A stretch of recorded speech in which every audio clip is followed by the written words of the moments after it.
आज सुबह सुबह मैं सबसे पहले अपने बजीज पैरट के पास में आ जाता हूँ उनका दाना पानी रखने के लिए।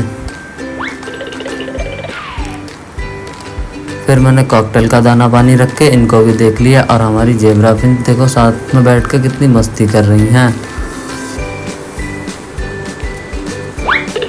फिर मैं चल देता हूँ अपने कबूतरों के पास में अपने कबूतरों को खोलने के लिए। मैं फटाफट से अपने सारे कबूतरों को बाहर निकाल देता हूँ और लॉफ्ट में देखता हूँ यहाँ पे एक अंडा रखा था। फिर मैं अपने सिराजी कबूतर को भी बाहर निकाल देता हूँ। फिर मैं फटाफट से कबूतरों को दाना दे देता हूँ। दाना पानी देने के बाद मैं अपने कबूतरों को जल्दी से बंद कर देता हूँ। मिलता हूँ नेक्स्ट व्लॉग में।